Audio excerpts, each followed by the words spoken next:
Hugh Fresney stood beside the coat rack, pulling off his gray gloves. His eyes were on the half-moon-shaped desk and his chair at the center of the inner curve on the platform, a foot above the floor. He took off his gloves, slowly, stuffed them into a pocket of his tightly buttoned trench coat. He removed his gold-headed cane from an arm and hung it over the second hook of the rack. Phillips, the real estate editor, passed him and grinned with his long face. "Nasty weather," he said. Fresney's face was turned toward the large, black-lettered sign that hung on a wall of the editorial room. "Is it?" he said in a cold voice. The sign on the wall spelled accuracy and was very old and dirty.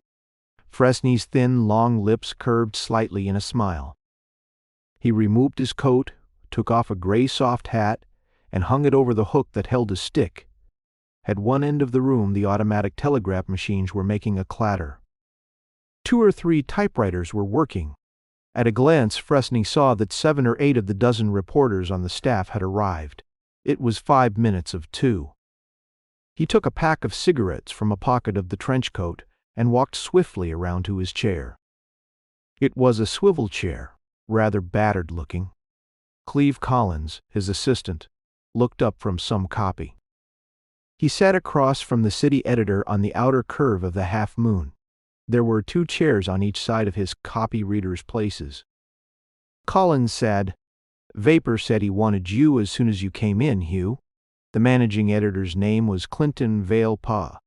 He was called Vapor around the city rooms. Fresney nodded and sat down. He put a cigarette in his mouth, lighted a match by scratching a thumbnail across the phosphorus, and held the flame against paper and tobacco. His small, dark eyes looked at words on a yellow sheet of newspaper as he shook the match out. The words were, "You are a good slave driver and a lousy city editor. I resign Hennessy." Fresney lifted the paper. The words were typed on as though it was something dirty. He used the tips of a thumb and forefinger and let the yellow stuff fall to the platform beside him. On another scrap of newspaper he read, "Dyke has sweet alibi and smashed head. Reedy sore, says she didn't use his picture. Better give him break-in for the bulldog, Jake." Fresney flipped the scrap across to Cleve Collins, who was watching him closely. "Run Dan Reedy's face on page 2. Mark it must," he instructed. "Give him a good boost." Collins blinked. "Reedy, what for?" he asked. "What did he do?" The city editor's eyes smiled a little. "He grabbed Jap Dyke, along with 2 or 3 other plainclothes boys," he replied grimly. "But we'll forget the others for the moment." The assistant city editor grunted. He made notes on paper. Fresney said, "He's feeling hurt and making it tough for Jake. We'll use some oil." Collins swore very softly. Then he said, "Vapor wants to see you when you get here, Hugh."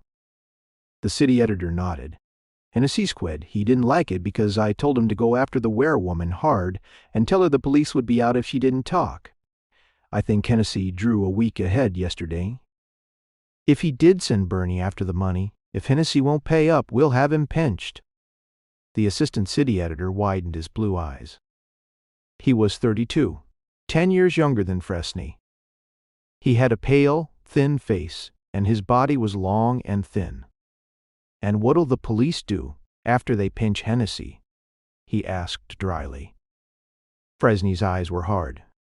"They'll do what I tell 'em to do," he replied. Collins whistled very softly. Fresney looked at him sharply, then looked down at another slip of newspaper on which was scrawled, "Cresser gets hanged tonight. C.C." The city editor looked at Collins and said slowly, "He put up a good fight, Cleve. Send Daly over to cover it. There's a pass around here somewhere." Collins nodded. "Yeah, Cresser put up a good fight," he agreed. "Damn little money, a wife, and with the sheet yelping for his neck." Fresney spoke coldly and softly. "Shut up, Cleve." Collins narrowed his eyes. "The wife was in to see you about 15 minutes ago, Hugh," he said quietly. Fresney said, "You shut up, Cleve." Collins paid no attention to him. I told her you were out of the city, he said. Fresney's lips got very tight and his eyes very small. Before he could speak, Collins said, "But she didn't believe me." The city editor reached deep down in a hip pocket, twisting in his chair. He got the Colt loose, opened a drawer of the desk and slipped it inside. Cleve Collins looked down at the copy before him. "That drawer sticks," he reminded quietly.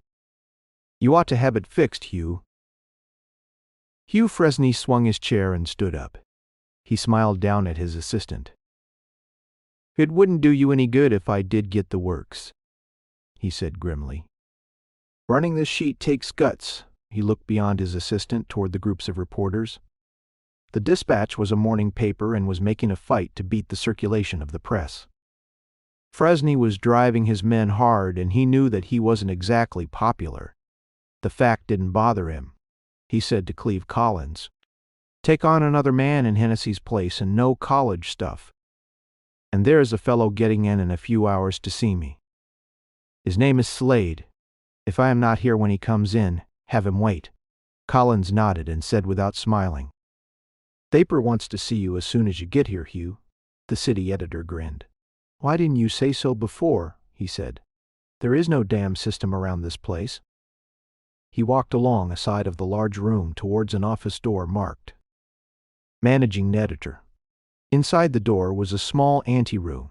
A very good-looking girl with red hair and blue eyes sat behind a small desk.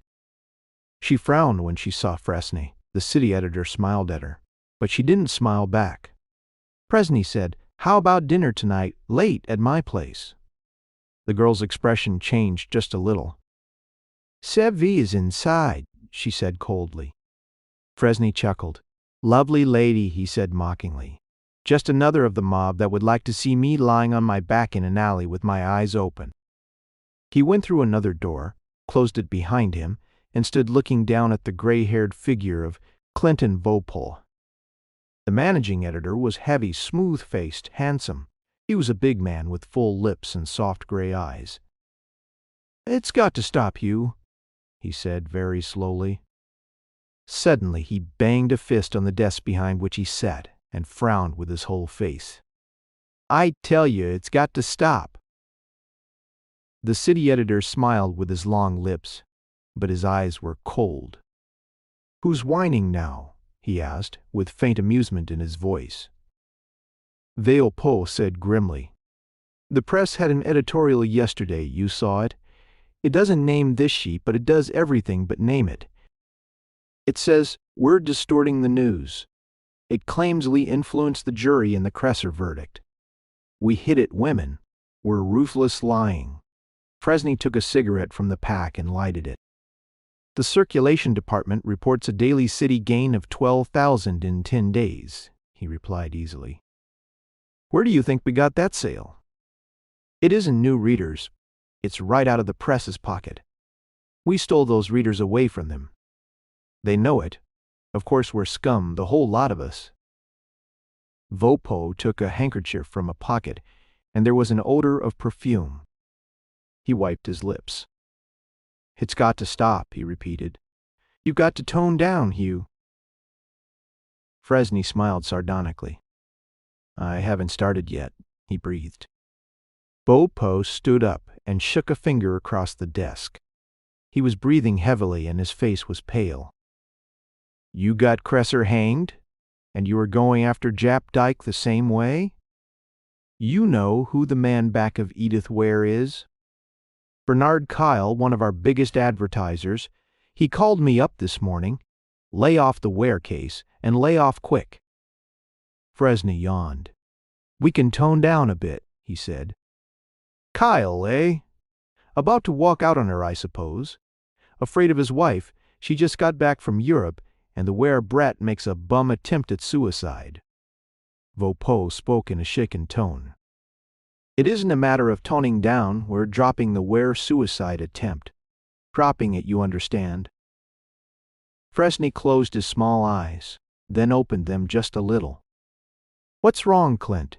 he asked very quietly. Raoul seated himself and said in a half-whisper, "My life's been threatened. I had a phone call 2 hours ago.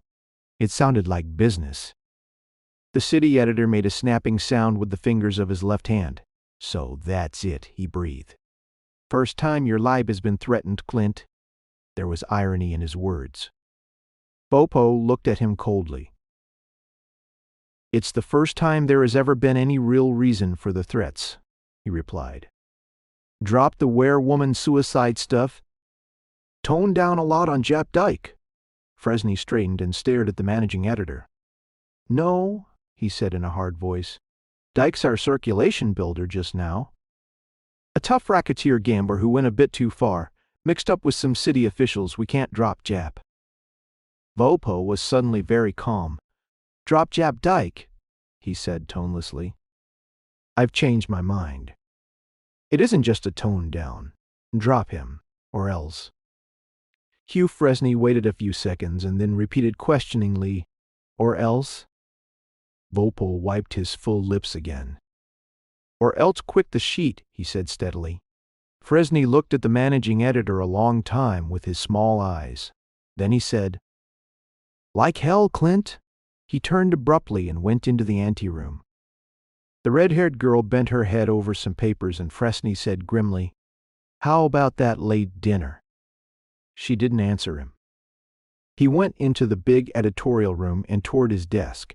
As he neared it, he saw Tim Slade standing close to Collins. He reached his desk, scribbled, 82 Gurley Street at 6. Ask for Crees. He'll take you to back room where I feed. He looked at Slade's lean face and said nastily, That's where he lives. You are a dirty louse to hound him. This is the last tip I'll give you. Take it and get the hell out of here. He folded the paper on which he had scribbled, tossed it across the desk. Tim Slade's eyes flickered, and when Collins handed him the slip of paper, he said grimly, He owes me the 50, and if he's got anything worth that much, he'll pay up. He went along a row between desks, and Cleve Collins said, Did Vapor want anything special? Fresney nodded. The sheet's getting virtuous again, he stated with grim amusement. We're dropping the wear stuff, and we're dropping Jap Dyke. Cleve Collins blinked at him, then whistled. Fresney said, We'll play up the church convention and feature any women's club meetings. And remember the kiddies, Cleve. Remember the kiddies. Nothing like the kiddies to build circulation. Collins smiled grimly. Fresney called up 2 reporters and gave them assignments. Collins seemed to be thinking hard. After a little while, he looked across at Fresney and said softly, It's a little late to start playing up the kiddies, isn't it, Hugh? Hugh Fresney looked at him narrowly. It's not too late for you, Clint, he said very quietly, but it's awful damn late for Vapor and me. Tim Slade had a lean, sun-browned face, brown eyes and hair, good features. He was almost 6 feet tall, and there was a power in his shoulders and arms that wasn't noticeable at a glance. His movements were very quick, though they had the appearance of being slow through grace. He kept brown eyes on Fresney. Fresney said, Clinton Vopo is yellow. He's greedy, too. 2 months ago, he inherited the paper. His father died. I talked him into putting guts into it and going after circulation. He didn't care about the guts part, not having any himself. But a gain in circulation, that got him. He told me to go to it. I went to it. Pittsburgh hasn't had a fighting sheet in years. For a month and a half I've been tearing things loose. Pounding away at old crimes and going after the new ones. A quarter of the staff has quit or been fired. We've got 3 suits against us. Hell's about ready to. Tim Slade smiled and nodded. Sure, he agreed. And what's that got to do with me coming on from Cleveland? Fresney tapped his cane against the wooden floor of the back room at 82 Gurley Street. I didn't know it when I sent for you, but Vopo's life has been threatened. I had a phone call at the flat 2 days ago. From a booth in a local department store, a woman's voice. She said I'd get it this week. There was nothing I could do about it. And she was just telling me so I could fix up a few things. Slade frowned. Any chance of it just being a bluff? P asked. Fresney shook his head. Not a nickel's worth, he replied. I made a couple of mistakes. Slade said. Well? Fresney frowned at his half-empty beer glass. Then he looked at Slade with his little eyes almost closed. He nodded his head as though in self-agreement. I fired a reporter named Hallam a week ago. Bopo's secretary is a red-headed girl named Dana Jones. She and Hallam were hot for each other. Hallam didn't like my talking to him about it the way I did. He swung at me and I knocked him cold. Then I fired him. He can't get another job and he left town yesterday. He hates my insides and so does the girl. Slade finished the beer. That makes two, Hugh, he said. Hallam might come back. The city editor nodded.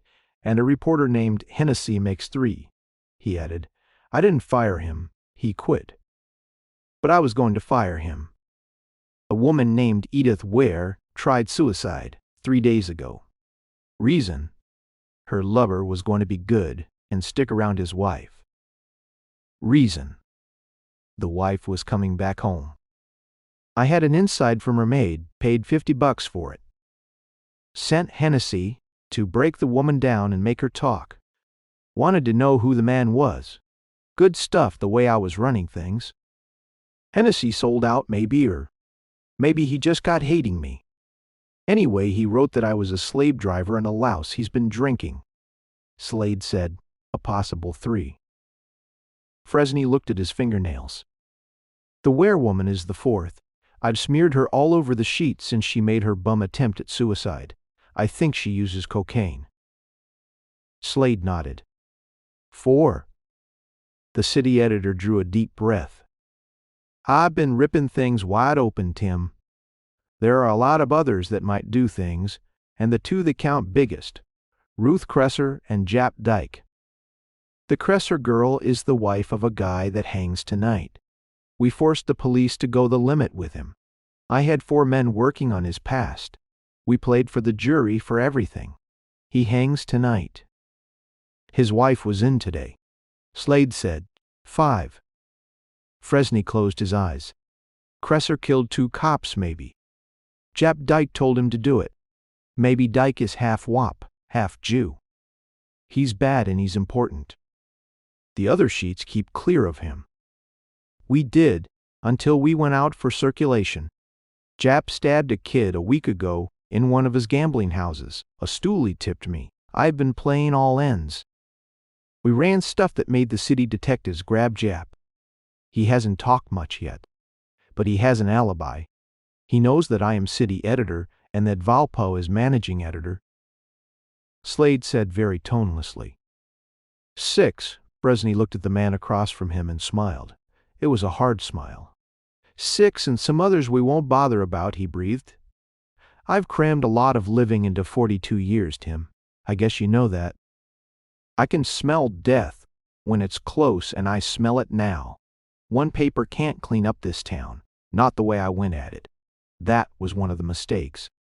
The other is one I made all my life. I like to smash people that get in my way. Slade said, sure. Fresney nodded, his little eyes very small. Man or woman, that hasn't made any difference. That's the other mistake. You can't smash women out of the way, Tim. They're the mothers of men. He leaned back and chuckled. Then he shrugged and battered the gold head of the cane on the table. I like to smash people that get in my way, he repeated. Women have got in my way, in the paper's way. And when I am finished, Tim, someone will have got in my way again. Slade's brown eyes held a faintly puzzled expression. He didn't ask the question, but the city editor answered it. I loaned you half the money to get started in that Cleveland agency, Tim. You've done well. You had it in you. Slade shrugged. In another 3 months I can pay you back, Hugh, he said. Fresney smiled narrowly. In another 3 months I'll be forgotten, he breathed. Forget the loan, Tim. I wired for you for just one reason. I am going to be through, pretty quick. That doesn't frighten me. Not much. I carry a gun and a heavy stick, Tim. And if I get a break, a chance to fight, you can go on back to Cleveland. But if they get me in the back, or machine gun me out, or mob me out, I'd like you to get at least one of them, Tim, see?" Slade's brown eyes were frowning. But he didn't speak. Fresney said, "You'll be all alone, Tim. The police'll be pleasant, but they'll be tickled. They never knew which way I'd print stuff, and I know too much. Vailpaw's yellow, and he hates me now because he's been scared. Maybe he'll get the dose too, maybe not. He'll offer a reward. But the paper won't help you much, Tim. The staff hates me. Collins might help a little, but he'll probably get my job. And he'll be busy being careful he doesn't lose it." Slade nodded. Fresney smiled and shrugged. "You'll be alone, Tim," he repeated. "I've hurt too many humans around here."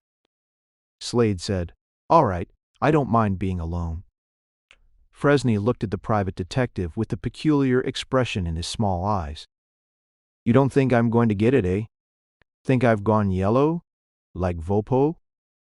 Slade said quietly, "You seem pretty sure, Hugh.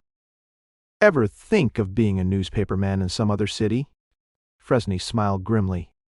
"I never was good at running," he replied. "Well, that's all, Tim. That loan pays your fee unless I get a chance to fight. If you look things over after and see that I've hit back some, then trot on back to Cleveland and forget all this stuff." The city editor stood up. He fatted a pocket of the trench coat, which he hadn't removed. He looked down at Slade, smiling a little. "I am no damn angel, Tim," he said. "I guess you know that. But I don't like the idea of the human that gets me having things too easy." He held out his hand and Slade stood up. "I'll go back to the paper behind you," he said. "I'll stick around for a while. You just might be wrong about things, Hugh." The city editor grinned and shook his head. He tossed a dollar bill on the table. "The paper's gone virtuous," he stated with faint mockery.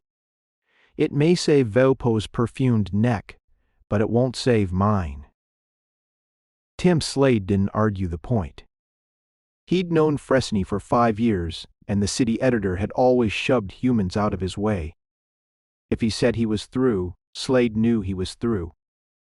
Fresney said, "Don't come to the funeral, Tim." His smile became a grin. "It'll be a bum show, and you may have work to do." Slade nodded. "You had a good time while the racket lasted, Hugh," he said quietly. "I'll do what I can, but with so many hating you," Fresney grunted, "there may be carelessness along the line." He dug his left hand into a pocket of the trench coat and handed Slade a grotesquely twisted piece of lead. "This morning in the fog," he said quietly, "I took an early walk. It hit a brick wall just ahead of me. Not much sound. Better keep it. Might help over on the north side." And the gun was silenced. Just the one shot. I got down low and stayed down for seconds. Then I grabbed a cab and went home. Tim Slade said, "Good size, 45 maybe." Fresney nodded. "Maybe. Doesn't matter much so long, Tim." Slade said, "Luck and keep your chin up, Hugh." The city editor went from the room and down the stairs. Slade slipped the bullet in a pocket of his loose gray coat. He stood looking through the doorway, though Fresney was no longer in sight. After a few seconds, he shoved his right hand in a deep pocket and touched the steel of his Colt automatic. Then he went down the stairs and outside watched the city editor turn a corner and head southward towards the 9th Street Bridge.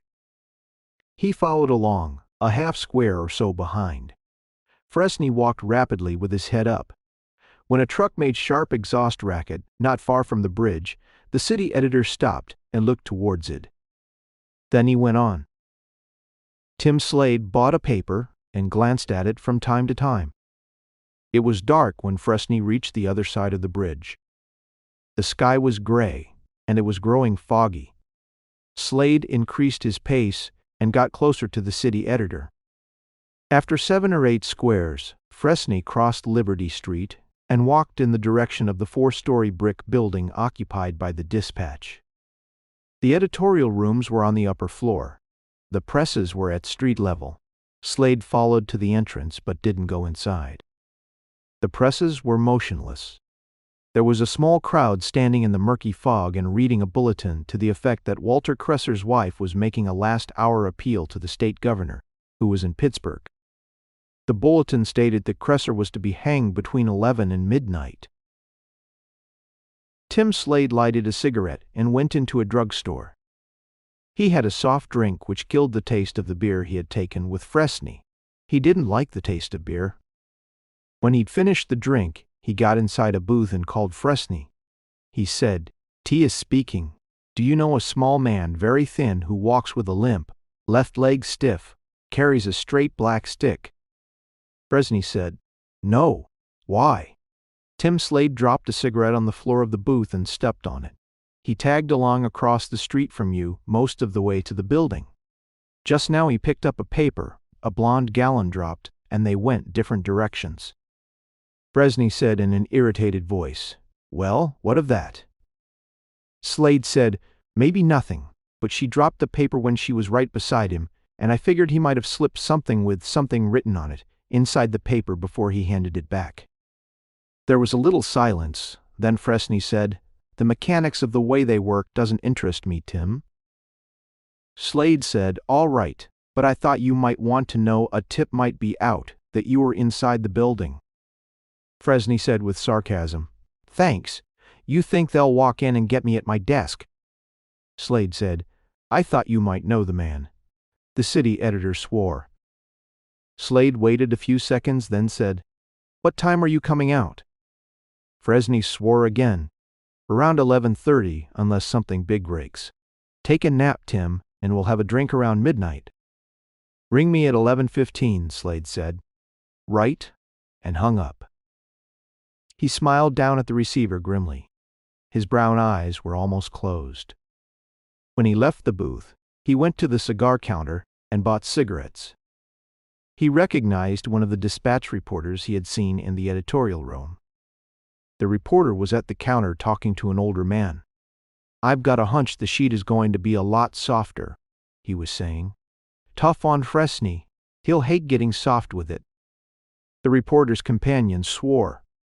"It'll just be another thing for him to hate," he said grimly. "Hating comes easy for him." Tim Slade went out to the street and walked past the dispatch building again. There was a later bulletin posted. It had been pasted up on the great glass window that showed off the presses while he was phoning. It announced that the governor had refused to reconsider the Cresser stay. Nothing more could be done. Tim Slade moved along Liberty Street through the fog. He nodded his head and his brown eyes were grim. "And hating comes easy for other people too," he breathed very softly. At the moment that Walter Cresser was pronounced dead by the doctors at Western Penitentiary, Tim Slade was listening to a jazz band playing on the stage of the Alvin Theater. They were doing a new number called "Your Baby's My Baby Now." They did it in slow tempo, and when they had finished, there was a lot of applause. The jazz band was the last number on the bill, and the bill was a long one. Tim Slade looked at his wristwatch, left his aisle seat, and went outside. It was damply cold. The fog had thickened. He walked to Liberty Street and moved toward the newspaper building. When he was 3 or 4 squares away, an ambulance sped by going in the same direction. It didn't make much noise, and Slade paid little attention to it. When he neared the entrance to the dispatch, there was a crowd that wasn't looking at bulletins. The ambulance was at the curb, and there was a black, open car with police insignia showing. Slade closed his brown eyes slightly, shoved his way through the crowd. A uniformed officer caught him by the arm, and Slade said, "I am on the staff. What's wrong?" The officer released his grip. "You'll be writing about it," he stated grimly, and told the crowd to stop shoving. Slade said, "Sure," and went inside. At the top of the first flight of wooden stairs he saw another crowd. The white of an interne's coat showed. He went up the stairs.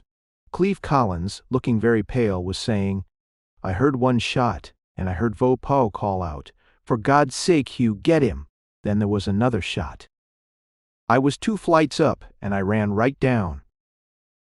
Beaupaw was lying where he is now, and Fresney was halfway down, moving a little on the steps. Collins stopped. A plainclothesman with a good pair of shoulders and a strong jaw said, "What'd you do?" Collins shrugged. "I went down there." He pointed half the way down the stairs that led to the street level of the building, "and asked Fresney if he was shot." The plainclothesman said with sarcasm, "Wasn't that fine?" The assistant city editor looked at him sharply. Then he said, "Don't be that way, Reynolds. I am not a suspect, and I am not stupid." His voice was hard. Reynolds blinked at him and shrugged. "No offense meant," he said. Tim Slade moved a few feet and looked down at the body of Beaupaw. He hadn't known the managing editor of the paper. The interne said in a fairly loud voice, "All over here. I'll go in and look at the other one." Slade followed him into a room used by the circulation department. Hugh Fresney was stretched out on a leather divan. There was blood on his face. His head was bandaged. 5 or 6 men were grouped around the divan. Fresney said slowly and with evident pain, "Beaupaw started down the stairs. Something was wrong with the elevator. There was something I wanted to tell him, and I started after him. I called to him, but he didn't hear me. Collins, my assistant, came out to tell me we just got a flash that Cresser had been hanged. I said I'd be back, and went down after Beaupaw. I caught up to him on the landing of the first floor." The city editor paused. He spoke thickly. His mouth was cut. Slade noticed 2 of the paper's reporters in the group about him. There was a police lieutenant in uniform and a man that looked like another plainclothes detective. Fresney went on, "The landings aren't very well lighted. We don't use them much. These circulation department doors were closed. The offices were dark. Beaupaw was facing me. He had his back to this door. I was talking. There was a shot. Beaupaw grabbed at his back and called out, 'I think,' he said. 'I am shot. For God's sake, get him, Hugh.' Not sure. The shot made a lot of racket. Beaupaw staggered away from me, and there was another shot from the doorway here." Fresney raised his left arm and pointed toward the door of the circulation office. He spoke in a low tone. "Beaupaw fell, and I stumbled over his body. I was trying to get my gun from the pocket. I carry it in. It stuck. I went to my knees, and something hit me on the top of the head. I grappled with the one who had struck me and was hit again. Then my body was swung around. I was falling. I hit the stairs and must have lost consciousness. The next thing I knew was when Collins was beside me, asking if I was shot." The police lieutenant said, "What did you tell Collins?" Fresney swore. "I said I didn't think so, but that the managing editor was. I told him the one with the gun must have got to the street.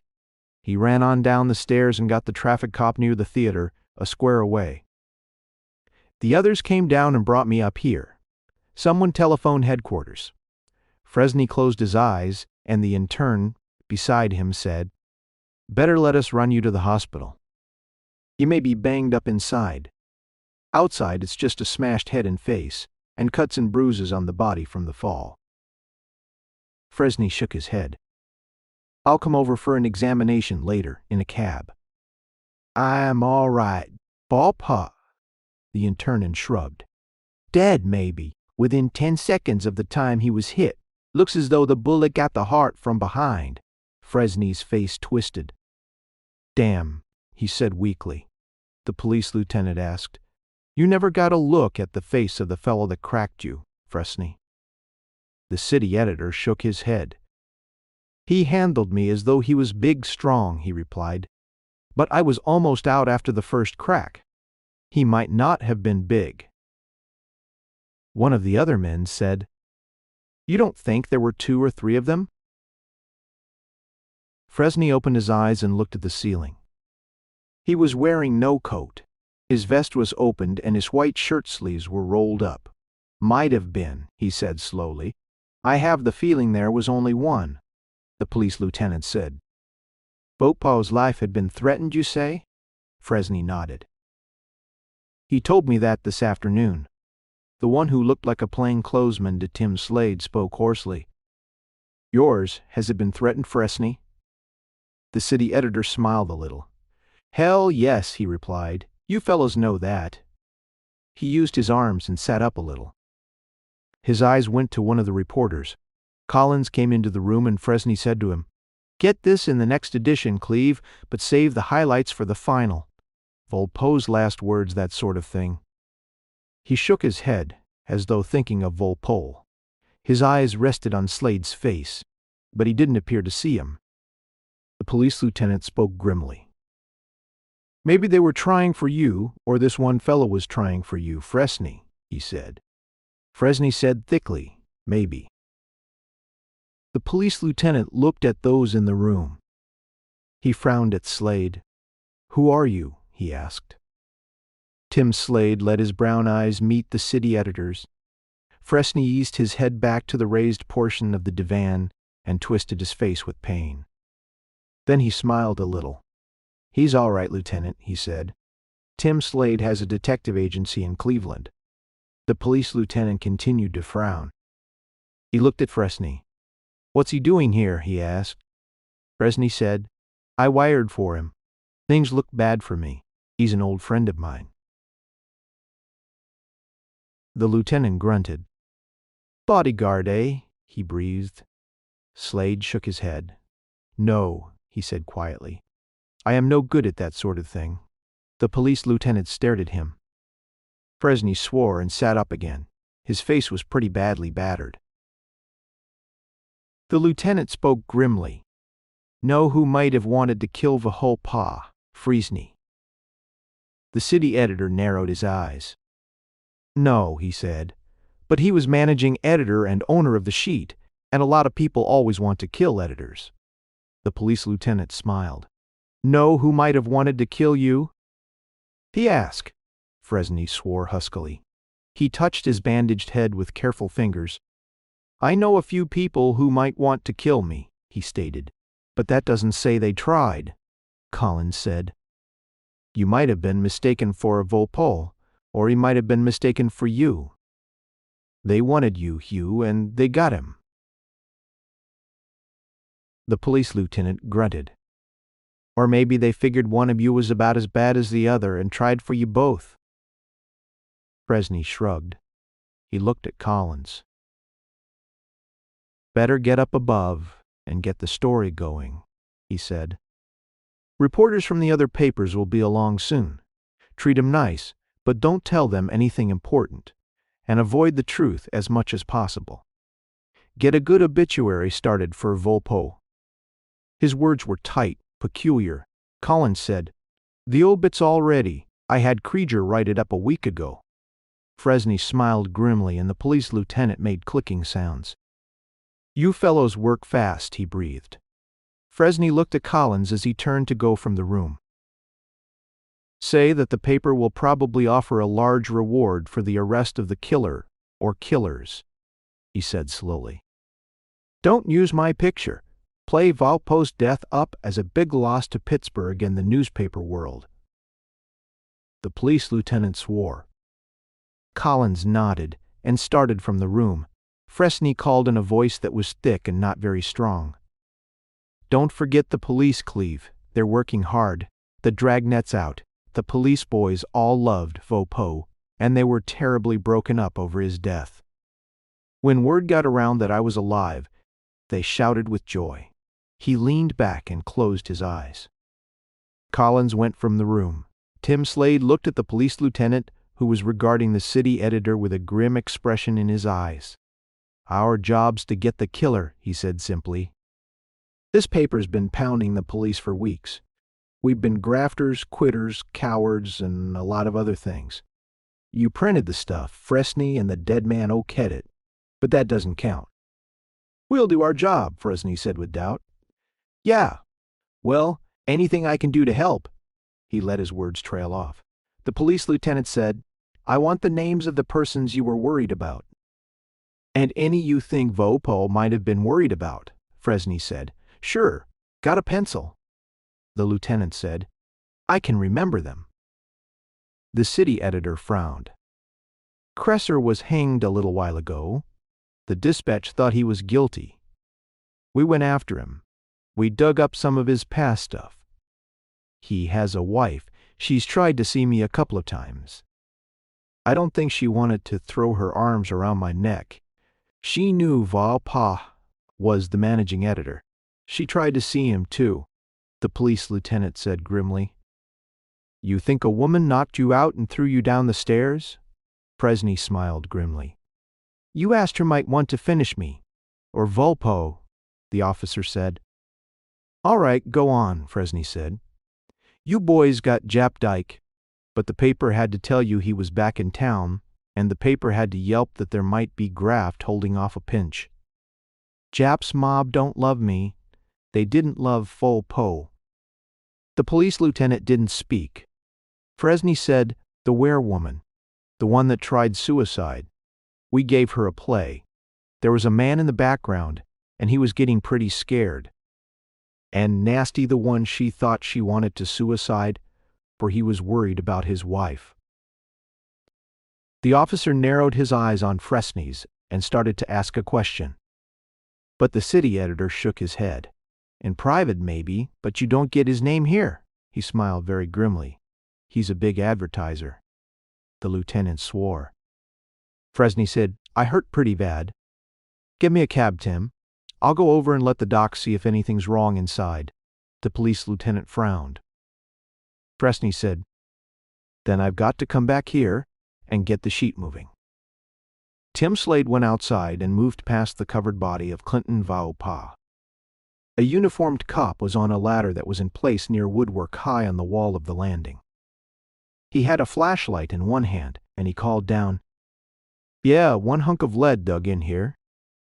Tim Slade kept his brown eyes narrowed a little and went down the stairs. He hailed a cab, directly in front of the entrance. 2 uniformed officers were keeping the crowd moving. The theaters were out, and there was a lot of traffic. There was a bulletin up stating that Walter Cresser had been hanged. A reporter and a plainclothesman helped Fresney to the cab. The plainclothesman said, Mind if I go along, Fresney? The lieutenant thought you might remember something between now and the time you get back, and you could tell me. Fresney said wearily, Climb in.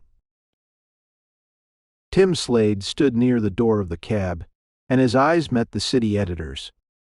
Fresney looked pretty sick. See what you can dig up, Tim. Fresney said in a tired voice. I'll be back in an hour, Slade smiled. You aren't holding anything back? He questioned. The city editor frowned. The plainclothesman beside him yawned and looked bored. Fresney shook his head very slowly. I didn't get a peek at the killer, Tim, he said. I think you made a mistake. Thought Volpa was me. But you might work around the building a bit. That fellow seemed to know where to lay for us. The elevator wasn't working. Slade said, Yeah, I'll poke around the paper. The plainclothesman looked straight ahead and his eyes were expressionless. His voice was that way too. Sure, he said. It might have been an inside job. Inspector O'Hafey had a big head, a tall body. He was gray-haired, and his eyes were the same color. He looked at the papers Slade handed him. Handed them back. Your outfit got doner, he said in a husky voice. Well, how do you figure? They were in the rear of the editorial room, and there was a lot of clatter up front. Most of the dispatch staff were working on the story. There was a lot to be done. O'Hafey was doing his questioning on the spot. Slade said, I got a wire from Fresney. I've known him for 5 years or so. He's a hard man, and he doesn't scare easily. When I got here, he seemed to want to keep me under cover. His life had been threatened. He was shot at this morning. Here is the lead. He handed it to the inspector, who looked at it, then handed it to a sergeant sitting beside him. Tim Slade's brown face was expressionless. Fresney seemed to be pretty certain he was slated to go out, he went on. He named some people who hated him enough to finish him, maybe. He told me Volpau's life had been threatened, and that the managing editor was yellow. He said the policy of the paper was to be changed, because Volpau was scared. The sheet was going soft. But he thought it was too late to save his neck, though it might save Volpau. O'Hafey said, "You've got a paying agency in Cleveland, yet you came on here when he wired. Why?" Slade smiled a little. "I was a reporter here for a while. 5 years ago, worked under Fresney. He set me up in business. I still owe him some money," O'Hafey said. What were you to do?" Slade spoke softly. "Go after whoever murdered Fresney, after they got him." O'Hafey blinked at Slade's brown eyes. "After they got him?" he repeated. Slade nodded. He didn't figure having a bodyguard would help much. "But I tailed him back to the paper around 6. O'Hafey said, "Anything happen?" Slade hesitated, then shrugged. A small, thin man with a stiff left leg followed along from the north side. He carried a black stick. When Fresney came in the building, this fellow stopped and waited around near the bulletin window. I got the idea he was stalling. After a while, a blonde girl came along and dropped a paper. The one with the stiff leg picked it up and handed it back to her. I got the idea that he might have passed something along with it, couldn't see what he did. His back was to me. They went in different directions. The inspector widened his gray eyes. "A tip for someone? That Fresney was inside, eh?" he muttered. Slade shrugged. "It was just a chance. I called Fresney and asked him if he knew anyone that looked like this small, thin limper. He said no, and wanted to know why. I told him, and he said he wasn't interested in mechanics of the kill." "Tough guy," O'Hafey said. "Well, I guess we know Fresney's tough. Wanted you to get whoever got him, eh? Working from the grave." "He would like that idea," Slade said. "I didn't have to tell you these things, Inspector. I am working for Fresney, and he isn't exactly strong for the local police. I told you so that you wouldn't get in my way." The inspector frowned. Then he smiled grimly. "Go ahead, Slade," he agreed. "Fresney thinks we won't care much about grabbing the one who was after him, or who killed Volpau. Well, that's true enough. But we do a lot of jobs we don't like," the sergeant said quietly. "Where were you when this murder occurred?" Slade grinned. "Listening to a jazz band at the Alvin Theater," he replied. O'Hafey looked at his big hands. "Any good?" he asked. Tim Slade nodded. "Swell," he replied, and stood up. "If you don't mind, I'll go out for some coffee and a donut." The inspector nodded. "Sure," he said. Slade went through the editorial room and reached Cleve Collins' side. The assistant was reading typewritten words on newspaper. Fresney had not returned yet. It was 11:45. Collins looked up and Slade said, "Pretty tough on Volpau." Collins nodded. "I think the fellow that got him was after Hugh," he said soberly. Slade said, "You do?" "Well, he must have known he made a mistake. He heard Volpau call out." Collins said, "Yes, and he shot again." "That was the one he missed." Slade nodded. "Well, there are more than 2 bullets in a gun," he said. "What next?" Collins shrugged. "Fresney was going for him. He stumbled. The second bullet was meant for him. Maybe it went into the wall. The spot where they dug it out is in a line. It works out right. The killer may have thought he'd hit Fresney, or he didn't want to try again. So he used his gun on Hugh's head, swung him around and threw him down the stairs. Then he went down past him and into the street. He got a break. He didn't meet anyone coming up. The theaters were out, and he got away in the crowd." Slade's brown eyes looked down at a proof of a head that read, "Dispatch owner slain." He nodded his head. "That's the way it looks," he said. He moved away from the curved desk, glancing at Fresney's vacant chair. The telegraph machines were clattering and a lot of typewriters were working. Slade moved toward the private office of Vopo, opened the door quietly, and went inside. He closed the door behind him. Dana Jones looked at him with eyes that were a misty blue. She was small and very pretty. Tim Slade said, "Pardon, you are Miss Jones, Vopo's secretary." Her mouth set in a straight line. Her lips were nice, not too red. She didn't reply. Slade smiled. "I am Slade," he said. "I am not with the police or on any paper. I am from Cleveland. Fresney sent for me. He was worried." Her blue eyes narrowed. "What about?" she asked so steadily that he felt surprise. "Some hours ago he gave me a list of those he thought might like to see him dead," he said quietly. He stopped. The girl said, "Well?" Slade looked around at framed cartoons on the walls of the anteroom. "Your name was one of them," he said. The girl's eyes got very wide. She pressed a tiny damp handkerchief against her lips. Slade smiled.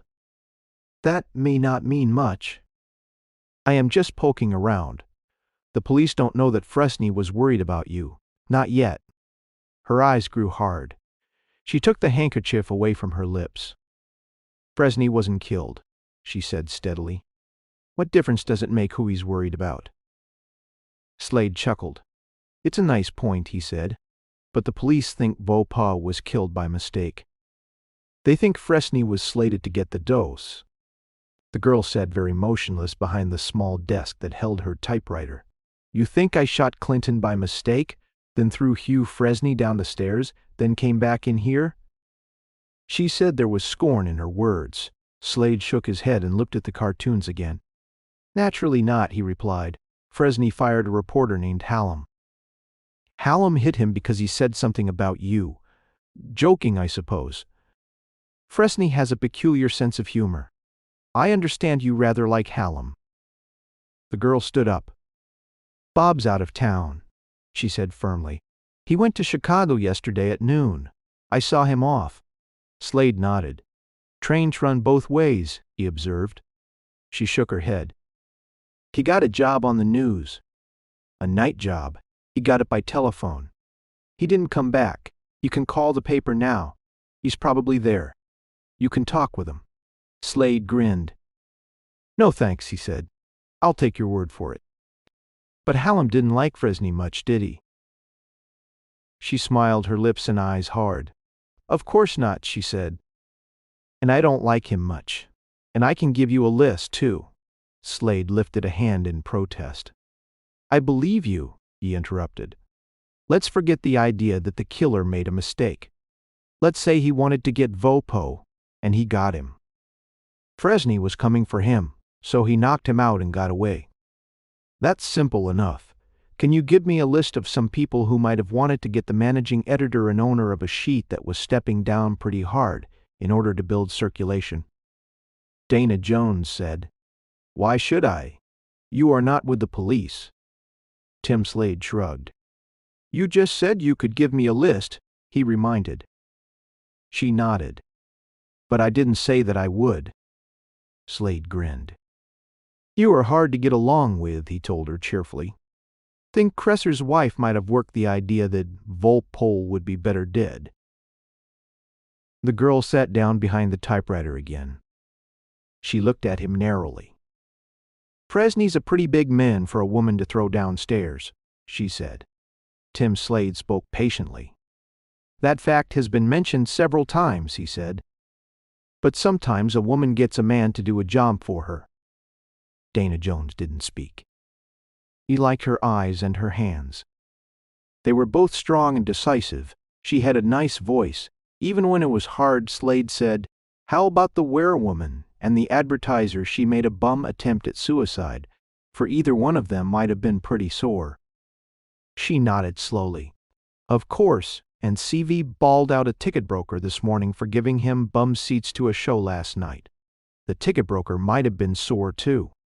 Tears filled her eyes again, but she blinked them away. Slade said, "You thought a lot of Vopo?" The girl looked at him for several seconds, and he thought she wasn't going to answer. Then she said, "No, he was pretty weak. I feel sorry for him. He was very frightened." Slade nodded. He wanted the paper to make money, so he let Fresney run it his way. His way was pretty hard. They came after Vopo, and he ordered the circulation building stuff stopped. But it was too late. "Is that it?" the girl said. "I suppose that was it."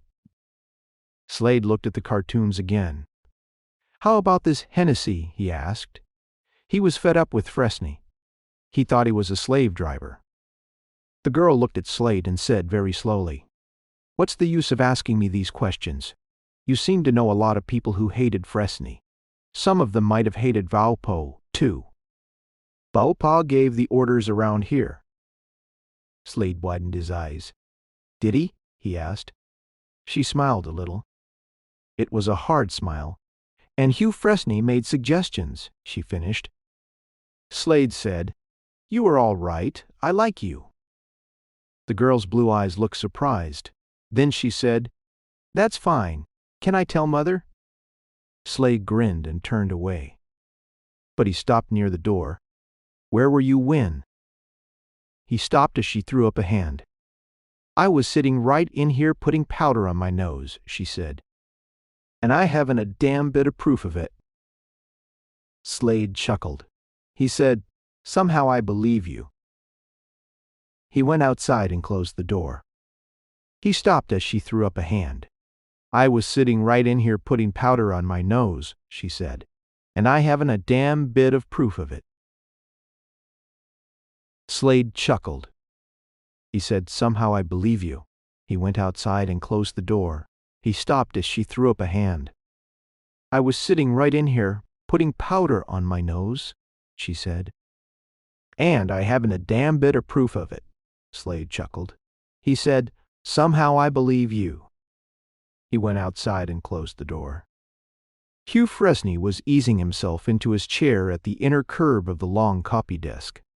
When the police inspector went close to him, he waved him away. Slade went towards the desk and heard Fresney say, "Nothing wrong inside of me. Give me 15 minutes, Inspector, and then I'll answer questions all night. I've got to get the last edition lined up." The inspector nodded and turned away. He saw Slade and beckoned to him, and they went to the rear of the city room together. "Oh, hey, Fee," he said, "that hunk of lead we dug out of the wood in the hall here, it's a .38 bullet." "The sergeant thinks the one Fresney gave you was a .38 too." Slade nodded. "Might mean the same gent took another crack at Fresney, or the figure he thought was Fresney," he breathed. "And it might not," the inspector nodded. "We're bringing in everyone. Fresney thinks might hate him, or Valpo. We haven't been able to find anyone who saw the killer run from the building." Slade said, "You haven't found anyone who was out front, heard the shots, and didn't see anyone run from the building?" O'Hafey grinned. "Funny, I thought of that too." "Yeah, there was a news kid outside, near the bulletins, along with a lot of others. He was near the entrance and he heard the racket. He wasn't sure it was shooting, but he sort of watched the entrance." There was a lot of traffic noise. The first person to come out, the news kid says, was Collins. The news kid is around 15 years old and seems pretty bright. Slade said, "Well, how about the roof?" The inspector shrugged. "I've been up there. It isn't easy. A couple of closed doors, a narrow passage, and an iron ladder for 10 feet. Nothing locked, but everything closed, only one way off, to the building on the left. A 15-foot drop. One of my men is trying to get down that way now. It probably can be done." The inspector frowned and added, "But I don't think it was." Slade said, "And you believe the news kid?" O'Hafey nodded his big head. "Inside job," he said very slowly. "The fellow knew Fresney was in here. He knew where to wait. It wasn't very light. He heard Fresney's voice and made a mistake because he wanted to get the city editor in the back. He wanted to get him in the back because he didn't want to be seen. He didn't want to be seen because Fresney knew him, and there would be a chance of him yelling his name. When he heard Volpaw call out, he knew he'd made a mistake. Fresney went for him and stumbled. The killer's second shot went wild. He used his gun and shoved Fresney down the stairs. He didn't shoot again, because he'd made enough racket already. But he didn't follow Fresney down and pass him while he was stunned. Or if he did, he didn't go outside. There are a couple of doors he could have used on the main floor, into the space where the presses are. He could have got out 3 other ways, or he could have come back upstairs. The inspector drew a deep breath. "That's in return for the bullet you handed me," he said. "It's the way things look to me. My men are trying to find others who heard the shots, and others who saw people moving around right after they heard them. Fresney never even got the safety catch off his Colt. A full load inside. He has a permit for the gun, and when he got it several weeks ago, he stated that he wasn't exactly loved in this town." Slade nodded. "You are going pretty strong for the theory that Vopo got the dose by mistake and that it was an inside job," he said softly. O'Hafey shrugged. "I'll follow any lead," he said. "That looks like the one to be followed right now. I want to find out who there is, in some way familiar with this newspaper plant, who thought Fresney was a louse." Slade nodded again. "If I dig up anything, I'll get it to you, Inspector," he said. "I'm just poking around. I wasn't supposed to go to work until Fresney was killed." The inspector looked grim. "Do you ooze much by the guy getting the wrong man?" he asked. Slade smiled. With his brown eyes almost closed, he lighted a cigarette and inhaled. "I haven't had time to figure it out yet," he said. "But I don't think I lose a thing." His voice held a peculiar note. He moved away, went past reporters' desks, and reached Fresney's side. The city editor was reading copy and had a blue pencil in his right hand. His head and forehead were bandaged, and there was adhesive tape around the right corner of his mouth. He was frowning. Slade stood beside him and said softly, "You weren't holding anything back, Hugh?" The city editor didn't look up. He scratched out some words and said thickly, "Just one thing, Tim." Slade waited, and still the city editor didn't look up. Slade said, "What, Hugh?" Fresney spoke softly. "I told you I didn't know a short, thin man with a limp. I do know one. His name is Garrow. He was a stoolie for the Northside Police for a while, then he dropped out of sight. I had a tip that he wouldn't turn up anything on the Japdyke mob." Slade whistled softly. "That might mean he was in with them." He was silent for a few seconds. Then he said very slowly, "I think he gave the tip off that you were inside, Hugh. I think maybe I'd better look him up."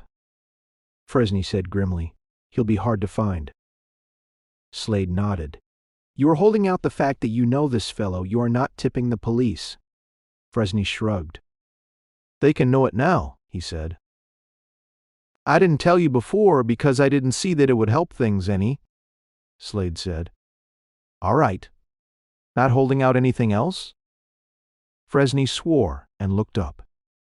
"Hell, no," he said. "It's the Dyke mob's job. Only they made a mistake. They got Volpo instead of me. Damn tough on him. As for me, they'll get me yet." Slade smiled with his brown eyes. "You'll be around for a while yet," he said. "The inspector has questions. I'm going out, but I'll be back before you leave." The city editor nodded. "I'll probably have to go down to the commissioner's office," he said. "If I am not here or there, I'll be at 82 Gourley until dawn. I think best over the strong stuff," Slade said. "Sleep would be better for you.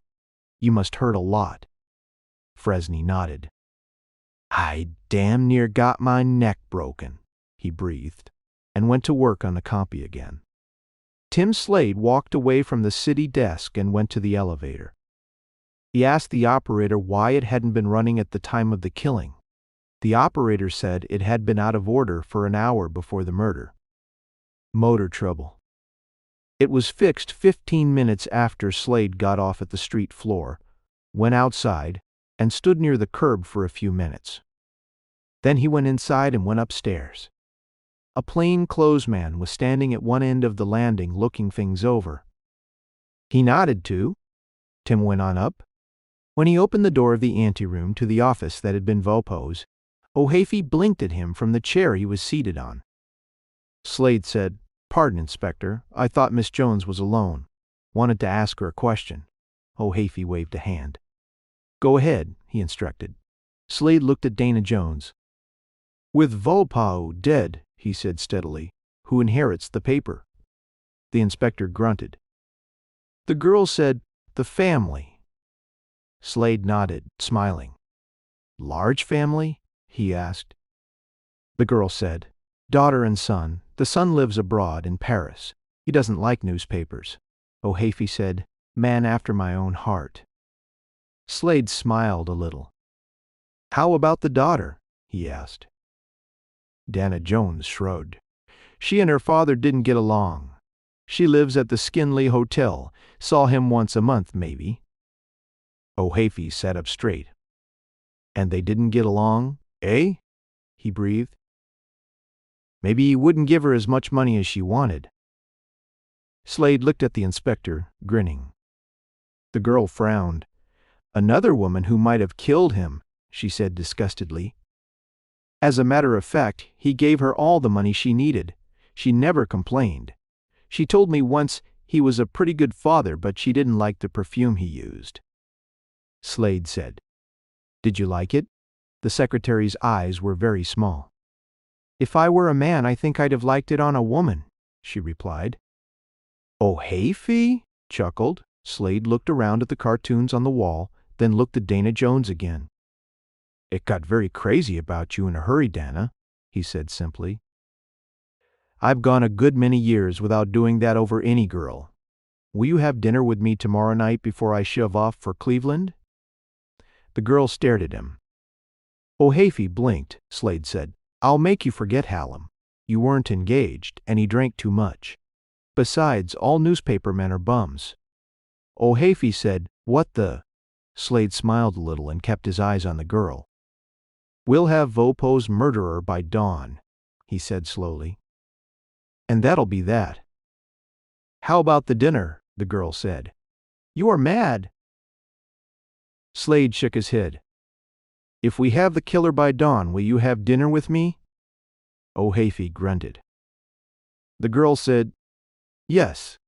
Slade nodded. "Fine," he said. "We'll have a time." He grinned at O'Hafey and went from the office. Fresney was calling to Collins in a loud voice. "Where in hell's that follow-up on Lawson's feature?"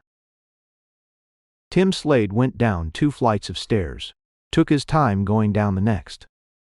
On the landing where the murder had occurred, he stood for a few seconds. The plainclothesman had gone. Slade went to the door of the circulation department room into which Hugh Fresney had been carried. He stood with his back to it and let his eyes move along the landing. After a few minutes he went down the steps into the street. It was 12:15 by his wristwatch. The fog was pretty bad. There was a chill in the air. Tim Slade hailed a cab and got inside. "Shenley Hotel," he said. "Don't hurry. I want to think."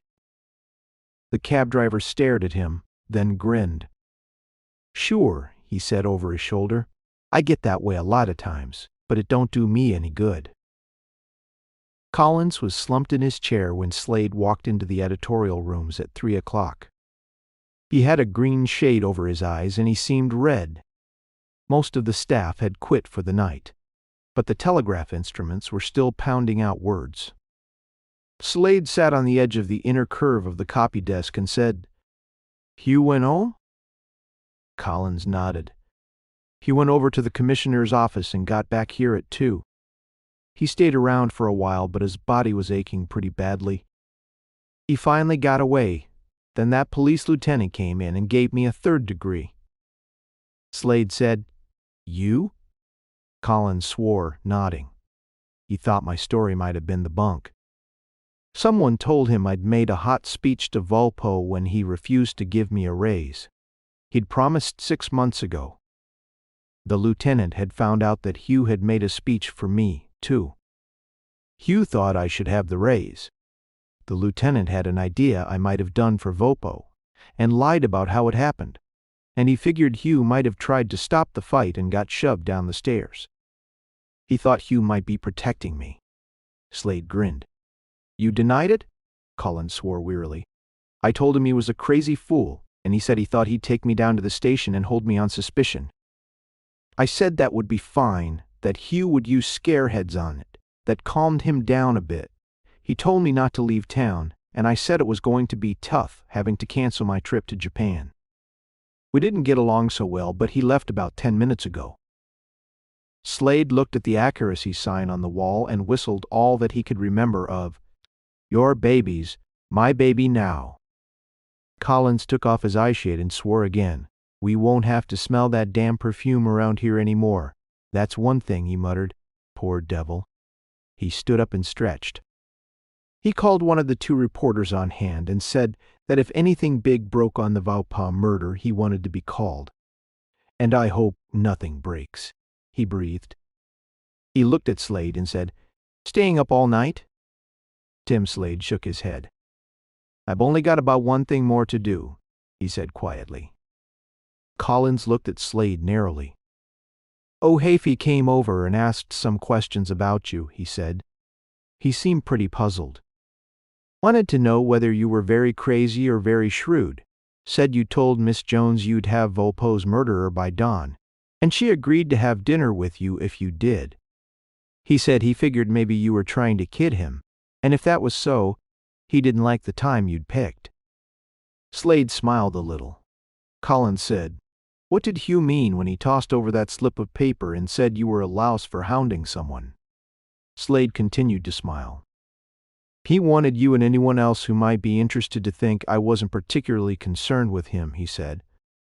He didn't want you to get the idea that I was a detective he'd brought on from Cleveland because he thought he was going to get killed. Collins stared at him, sucked in a deep breath. There was silence in the city room, except for the clatter of the wire machines. Then the assistant city editor spoke. So that was it, he muttered. Well, what's the idea of spreading it around now? Fresney's still alive. Slade nodded. Unless they got him on the way home, he said steadily.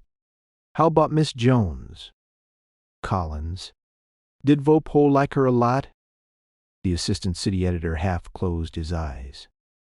He spoke in a hard voice. I haven't the slightest idea. Tim Slade nodded and stood up. He looked at the big sign on the wall again, then at his wristwatch. I'll be moving along, he said cheerfully. If you stick around another hour, you'll have something for the paper, something new, Collins said. Yes? His tone was suddenly antagonistic. Sorry, but I need sleep. If it's big enough, they'll buzz me, and I'll get Fresney up. Slade nodded again. Are you giving the paper a black border? He asked. The assistant said tonelessly, without looking up, Just the editorial page.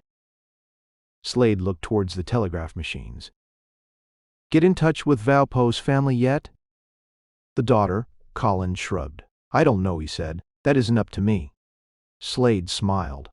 So long, he said, and went from the big room. He rode the elevator down and reached the street. He made a phone call, a fairly long one. He walked along Liberty Street, turned north on 9th. 9th was almost deserted. Over, near the bridge, it was deserted. He was halfway across the bridge when a cab passed him, going at pretty good speed. It slowed down 100 feet or so ahead, stopped. There was the squealing of brakes, and a second cab pulled up almost the same distance behind him. No one descended from either cab, Slade said grimly. Sure. He got a cigarette between his lips, struck a match. The cab ahead started backing slowly, and when it started, the other one moved forward. The driver of the one coming forward was very low in his seat. Tim Slade pulled on the cigarette and reached for his gun. He had it in his right-hand fingers when the first bullet struck the iron railing behind him. The bullet came from a gun in the cab that was moving forward. Almost instantly there was a staccato clatter from the machine that was backing. A spray of bullets battered metallically against iron. Pain stabbed through Slade's left hand as the spray went away from him. He fired twice at the cab that was moving forward, sucked in a sharp breath, and vaulted the bridge rail. As he went down, he ripped buttons from his coat in getting it open and let the gun slip from his fingers. He hit the water with his body hunched, in a sitting position. The shock was pretty bad. When he came up, he was under the bridge. He struggled free of his coat, toed off his low shoes. He was a strong swimmer, but it was a fight to keep under the bridge against the current. The river was high and the water was very cold. 50 feet along, he got rid of his suit coat, and that made things easier. Another 50 feet, and he was out of the worst of the current. He was weakening pretty fast, and the hand that had been hit was numbing his left arm and bothering his stroke. The cold was getting to him, too. He used a backstroke for several seconds, then turned over and put his remaining strength in an effort to get close to the mud at the far end of the bridge. He was almost through when he felt the water become very quiet. Another 20 feet, and his knees were scraping mud. He dragged himself out of the water, lay motionless for a half-minute or so, then he got to his knees, pulled himself to his feet. He shipped the water from his ears, moved along between some wooden shacks built on the mud near the steel structure of the bridge. He was shivering, and his breath was still coming in deep gulps. 20 minutes later he was in a cab, and the cab was moving across the river towards his hotel. The cab driver had a $10 bill in his pocket, and Tim Slade had a soaked handkerchief wrapped around the palm of his left hand. He lay back in the seat with his eyes closed. In his hotel room he had 3 deep drinks from a thin silver flask. Got into dry clothes. He used antiseptic and bandages on his left hand. Got a Luger that he'd picked up during the war from one of his bags. His eyes showed pain, but his lips were smiling a little. He had no coat or hat when he went down and picked up a cab. When he'd given the address, he sat back and let his body sway with it. His eyes were closed, and he was breathing slowly, evenly. Once he parted his lips and said, "Sires." The fog didn't seem to be so thick, but it had got colder. The cab driver drove very swiftly, and it didn't take long to reach the address he had given. The man who opened the wooden door of the 2-story house had a thin scar across his forehead. Slade frowned at him, keeping his bandaged hand out of sight. He said, "Crease upstairs. He wanted me." The one with the scarred forehead nodded. Slade went past him, and he closed the door and bolted it. Slade said, "Is he alone?" The scarred one shook his head. "Jap's with him," he said hoarsely. "The coppers got tired of him and turned him loose." He went away, gesturing towards the stairs. From a rear room Slade heard voices and the clink of glasses. Upstairs everything seemed pretty quiet. Tim Slade said very softly as he climbed the wooden stairs, "Jap, sure." The door of the room was half opened. Slade shoved it open the rest of the way. With his left shoe he walked inside. Jap Dyke was leaning across a table, elbows spread. He was a small, heavily shouldered man with eyes that slanted and were slightly almond-shaped. His skin was yellowish and his dark hair edged high from his forehead. He was Italian, but he looked like a Japanese. Hugh Fresney sat in a corner on a chair without arms.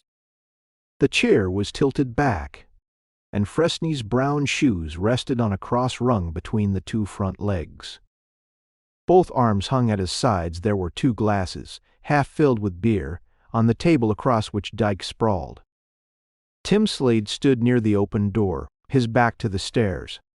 Both hands were in the side pockets of his suit coat. He smiled at Fresney. The city editor's lips twitched a little. Jap Dyke said, "What's this?" He had a thin tone, and when he spoke his lips didn't move very much.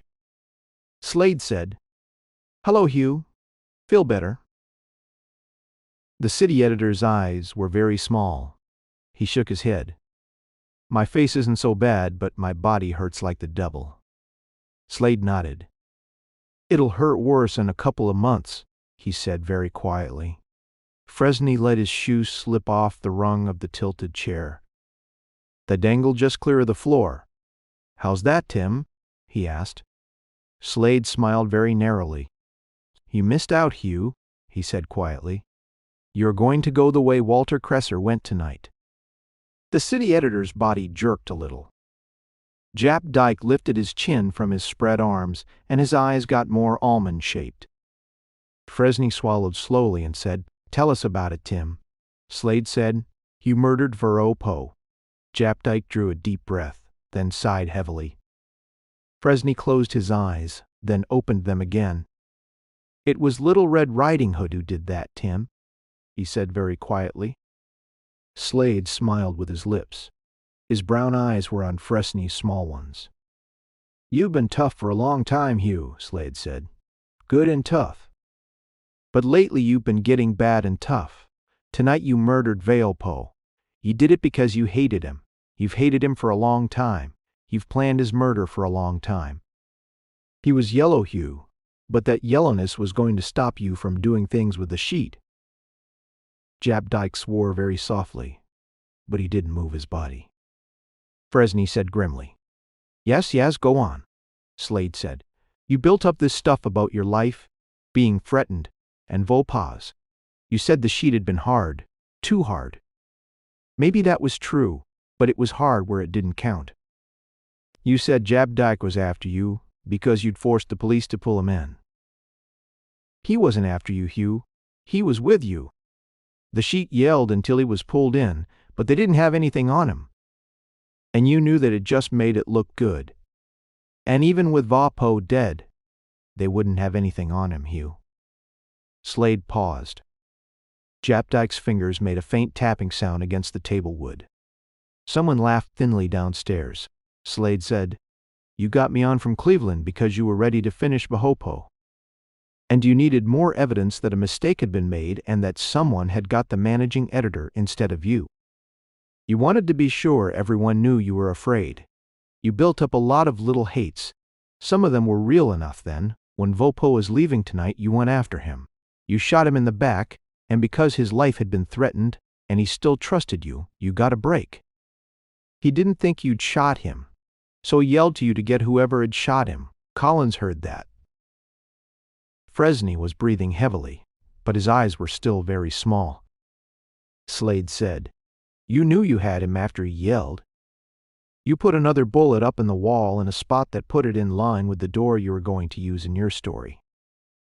Your gun was in a pocket, loaded. I don't know what you did with the one you used, and I don't give a damn. Maybe Raoul realized what had happened and grabbed you. Maybe he didn't. He might have shoved you down the stairs before he went out, or you might have just let yourself go down. You are hard, Hugh, and you can take it. Besides, you'd killed a man, and you had to make it look right. Collins found you unconscious, or almost unconscious, halfway down the stairs. That's how you murdered Raoul, Jap Dyke said. You shouldn't have done it, Hugh. His voice was very low and hard. Fresney was still breathing heavily and evenly. Slade said, Raoul was putting a check on you. He was going to run the sheet again, and you didn't want that. You were playing politics, Hugh. You were going to play politics. You and Jap Dyke, you needed the sheet. The two of you could have done things with it, but you went too fast and too far, and when Raoul weakened, you knew you'd lost, unless he was dead. If he was dead, there was his daughter. Fresney let the chair tilt forward. His face twisted. Slade said, Take it easy, both of you. I got lead ready to rip cloth, and then some more cloth. After a few seconds, he spoke softly. I went to the Skinley tonight and talked to Raoul's daughter. She hates you, Hugh. She hates your insides. Why? Because I told her what I figured, and she figured the same way. The chances are she would have married you, Hugh. She sort of liked you. And her father, who didn't like you, would have been dead. She wouldn't have known she was marrying his murderer, and you'd have had the paper, Hugh, the whole damn sheet to use the way you wanted," Fresney said in a hoarse voice. "You are lying, Tim. You are lying like hell. If you'd gone to her tonight and told her what you thought, she'd have laughed at you. You haven't any evidence, you just think." Slade interrupted. "She didn't laugh at me. She believed me." "She had to believe me," Fresney said thickly. "You are lying." Slade shook his head. "I called you on the phone and asked you if you knew a small man with a limp. I told you that I'd thought he had tipped that you were inside the paper. You said you weren't interested, and then you changed the story. You did know such a man. You said his name was Garrow, and that he was working with Jap Dyke's mob. You'd heard. He wouldn't turn up anything against them anyway." Fresney said, "Well?" Slade's smile faded. "There wasn't any man with a limp. He didn't pick up any paper and hand it to a blonde. I was just feeding you, Hugh, just seeing whether you'd use it. And you did use it when you figured it would help." Fresney ran his tongue tip over a lower lip. He looked at Jap Dyke and said, "Is he safe, Jap?" The slant-eyed one nodded. Fresney looked at Tim Slade and spoke in a very soft voice. "You certainly earned the money you owed me, Tim. I hate to see you get still." Slade tightened the grip on his Luger. "Sure," he said with sarcasm. "But you got worried, Hugh. I was away from the paper too much. I think you had me tailed and spotted the Skenley visit, so guns were turned loose on me, on the bridge." "They didn't take," Fresney smiled thinly. "That's so, Tim," he said. "They didn't take." Slade spoke quietly. "I think the police would have got around to you pretty soon, Hugh. But they were willing to believe you were hated enough for someone to have made a mistake and have smeared Valpo instead." "I wasn't so willing to believe that," Fresney said steadily. "All right, Tim. You've made your speech about the gun. I took on a new reporter 3 days ago. Jap here recommended him. He was at the bottom of the stairs, with his coat spread like a blanket. I tossed him the gun, then did the dive. It hurt like the devil. The reporter went through the press room and out the truck entrance. He had the gun with him. The rest was the way you told us." Jap Dyke looked at Fresney, and Fresney nodded. Dyke called loudly and thinly. Slade shook his head. "No good," he said. "The police have been over here since I started across the first time. They let me work it my way. Terry and the rest are downstairs. They've been talking and laughing once in a while. But the police guns are making them act that way. Your bunch weren't so strong for you taking up with Fresney. Anyway, Jap, they're being good and saving their necks." Jap Dyke let his body roll to one side and jerked at a pocket. Slade swung his body a little and squeezed on the Luger. Dyke moaned, went to his knees, and fell forward. Hugh Fresney shoved over the table and leapt for Slade. There were pounding footfalls on the wooden stairs as Slade jerked his body to one side. Fresney's arms were swinging. A fist struck Slade and knocked him off balance to one side. Fresney swung and pounded at him again. Slade said hoarsely, "Stop it! I've got a gun." Fresney wasn't armed and he hated to shoot. The city editor had fingers on his right wrist now. They swayed backward, their bodies close. Fresney twisted the gun so the muzzle slanted towards his face, then jerked Slade's wrist. His fingers slipped with the sharpness of the jerk. The gun crashed. Fresney's body sagged, and he slipped slowly to the floor. O'Hafey came into the room, followed by 2 plain-clothesmen. They had drawn guns in their hands. Fresney was half-propped against a wall. Slade said he did it and dropped the gun to one of the men he'd taken on as a reporter. One of the plainclothesmen crossed the room and bent over Dyke. He straightened and said, "He's dead." O'Hafey stared down at the city editor, and Slade said, "He twisted my gun and jerked my wrist. It was his way of—" Fresney's eyes were staring. His lips were colorless. He tried to smile. "The kid's good, O'Hafey. he said very slowly and weakly. "And I broke him in, taught him to use his eyes." His eyes closed, then opened again. He said with an effort in a hoarse whisper, "Inside job, but it didn't work." His head fell forward, and his eyes stayed open. O'Haffey bent down and, after a few seconds, said, "Well, that's all for him." Tim Slade shook his head slowly. "He was a good, tough city editor," he said slowly. "But he got greedy." O'Haffey nodded. "That's the way with a lot of good, tough guys," he philosophized. "And after they get too greedy, they get dead." Slade had dinner with Dana Jones. He needed someone to cut up the meat for him. He had a pretty bad left hand. It was a quiet dinner, but they got along nicely together. She'd never been to Cleveland, and they finally got around to wondering if she'd like it there. They were both fairly sure that she would. End of Inside Job by Raoul Whitfield.